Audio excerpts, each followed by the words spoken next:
இணையதளத்தில் ரசிகர்கள் எல்லாருமே ஒரு வாக்குவாதமாக ஒரு விமர்சனமாக வைத்து கொண்டு இருக்கும் விஷயம் என்னென்னா, கங்குவா திரைப்படத்தோட கலெக்ஷன் கம்ப்ளீட்டான ஃபேக்கான கலெக்ஷன், அது பொய்யான கலெக்ஷன், யாரும் நம்பாதீங்க அப்படிங்கிற குற்றச்சாட்டு தான் சொல்லிக்கொண்டு வருகிறார்கள். முக்கியமாக அது 127 கோடி தான் கங்குவா திரைப்படம் கலெக்ஷனே பண்ணலை, பெருமதி 78 கோடி தான் கலெக்ஷன் பண்ணியிருக்கு, 80 கோடி தான் கலெக்ஷன் பண்ணியிருக்கு அப்படிங்கிற விஷயத்தை பற்றியும் சொல்லிட்டு இருக்காங்க. ஆனால் உண்மையான வசூல் என்ன அப்படிங்கிற விஷயத்தை பற்றி யாருமே பேசலை.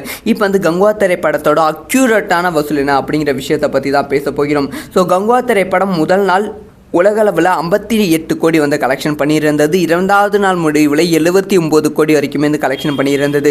3 நாட்கள் முடிவில் கங்குவா திரைப்படம் 123 கோடி ரூபாய் கலெக்ஷன் பண்ணியிருந்தது.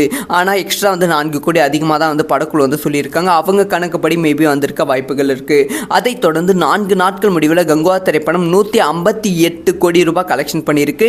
இது திரையரங்க உரிமையாளர்கள் அதுக்கப்புறமா டிஸ்ட்ரிபியூட்டர்ஸ் எல்லாமே கணக்கு போட்டு ஒரு சொன்ன ரிப்போர்ட் தான். ஆனால் படக்குழு கணக்கு போடும்போது அவங்களுக்கு வேற ஒரு ரிப்போர்ட் வர வாய்ப்புகள் இருக்குது. இந்த அமௌண்ட்டை விட ஒரு 5 கோடி அதிகமாகவும் இல்லை 5 கோடி கம்மியாகவும் வர வாய்ப்புகள் இருக்குது. ஆனால் இதுதான் ஒரு அப்ராக்சிமேட்டான அமௌண்ட், இதுதான் ஒரு உண்மையான வசூல். ஸோ டிஸ்ட்ரிபியூட்டர் சைடில் இருந்தும் கங்குவா திரைப்படம் 150லேருந்து 160 கோடி கலெக்ஷன் பண்ணியிருக்கு அப்படிங்கிற விஷயத்தை உறுதிப்படுத்தியிருக்காங்க. ஸோ படக்குழு சைடிலும் இருந்து 170 கோடி வரைக்குமே ப்ரிடிக்ஷன் ஒரு விஷயத்தை போஸ்டர் ரிலீஸ் பண்ண போகிறாங்க.